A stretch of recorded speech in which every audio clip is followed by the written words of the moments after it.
Com és que en castellà és artículo i en català article i, per exemple, en castellà és capítulo i en català no és capitle? Bueno, és igual, vale.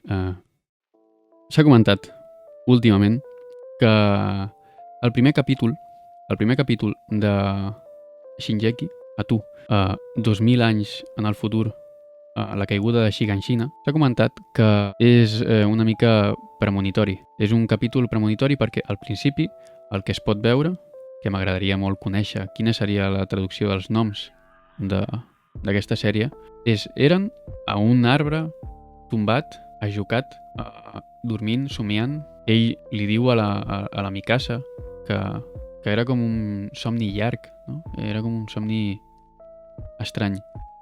I en aquest somni veia com unes imatges d'aquest futur més immediat que després veuríem que és així, no?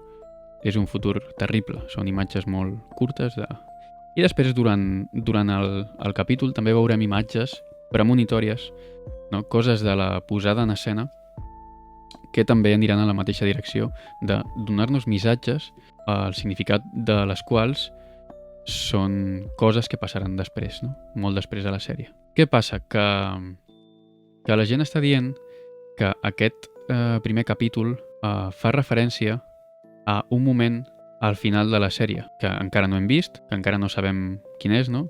I vull evitar spoilers. Jo sí que el sé perquè he llegit el manga, però sí que pot estar relacionat amb la mort d'Eren. Aquest moment que es mostra en el primer capítol de la sèrie seria un dels punts d'un bucle temporal entre aquest moment abans de la mort i el primer capítol. I se suposa que la història de Shingeki no Kyojin, o Atac als Titans, seria aquest bucle. Aquesta és la història, un bucle, entre el moment Eren despertant amb Mikasa al davant i la mort de...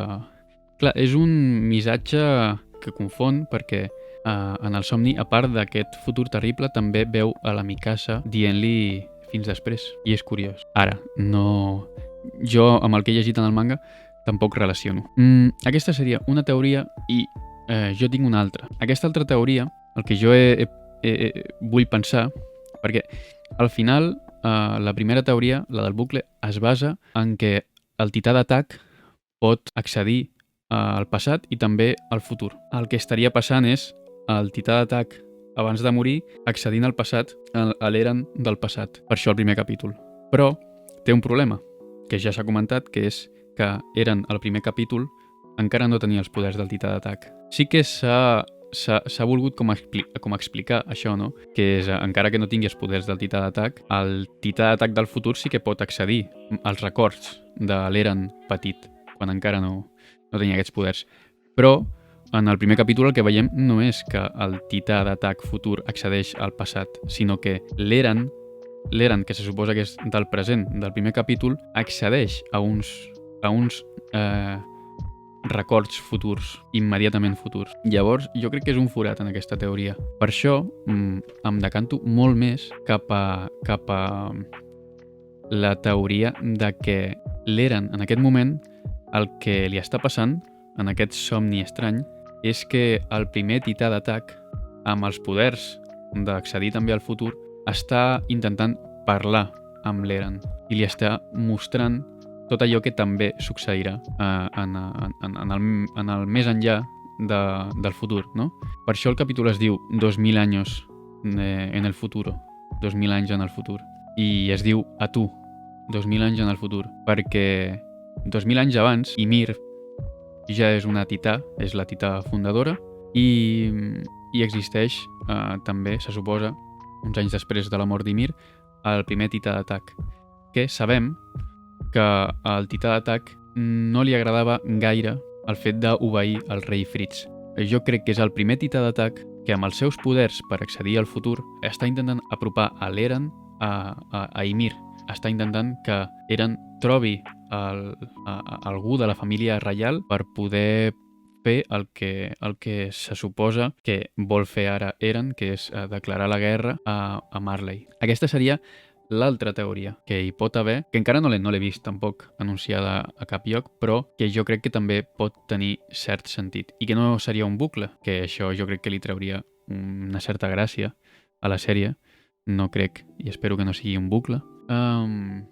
Jo crec que pot ser que sigui més aviat que el tità d'atac estigui accedint al futur, en els futurs titans d'atac i es estigui transmetent aquest objectiu d'arribar fins a Ymir.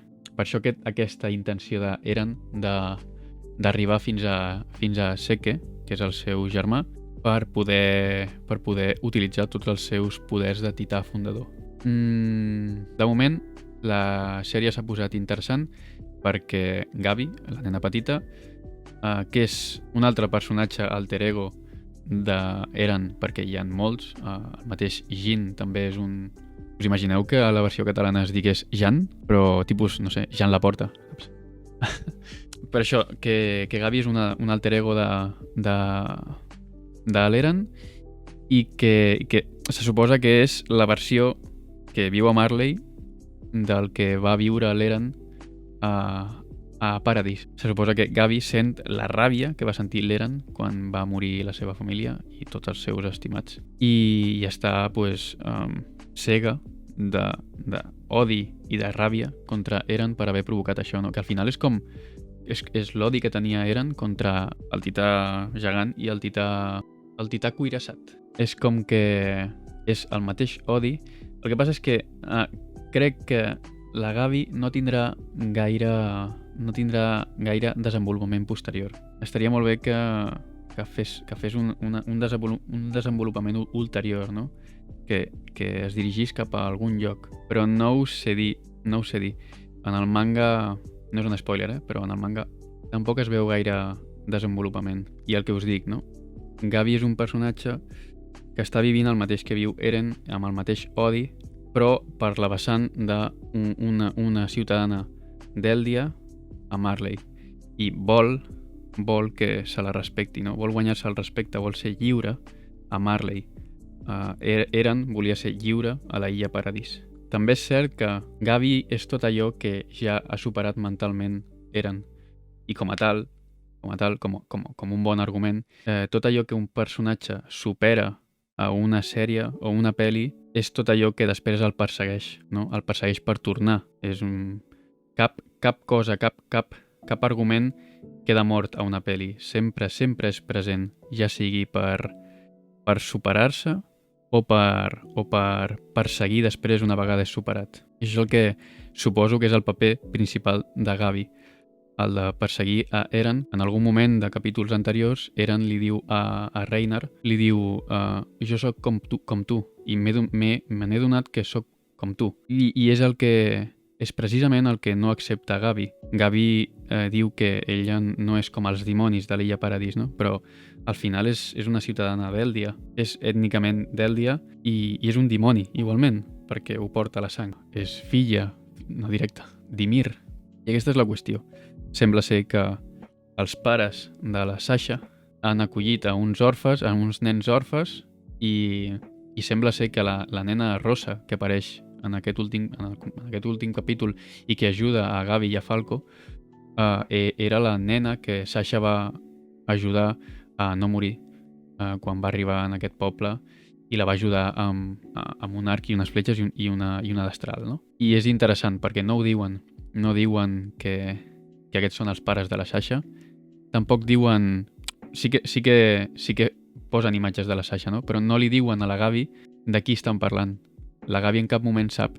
I és com un plaer per l'espectador veure aquesta gran contradicció entre això que diu la Gavi dels dimonis, dels ciutadans de l'illa Paradís i la bona i els bons actes de la Sasha, no? I, a més, que és la Gavi qui mata a la Sasha a la invasió o a la invasió de l'esquadró de Levi a Marley.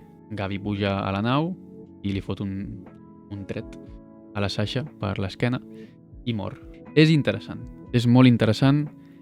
Crec que no hem de tenir por a comentar-ho en català perquè pot ser molt divertit, pot també fer pressió si, jo crec que si comencen a aparèixer gent que fa vídeos en català sobre anime, serà també un factor positiu en el pols entre aquestes organitzacions que demanen que 3XL torni a TV3, pot ser un punt molt favorable, no? Comencen a aparèixer gent que fa vídeos comentant animes interessants pels joves de Catalunya i són gent que comenta bé, que comenta moltes sèries que poden ser interessants, segurament aquestes organitzacions tinguin més motius a favor per pressionar per a que torni 3XL o un canal propi per joves que pugui retransmetre sèries interessants per a que hi hagi retroalimentació amb aquests youtubers, amb aquests streamers que parlin en català de les sèries que veuen els joves catalans, no? I jo crec que ho hem de fer i jo animo a tothom a que ho faci.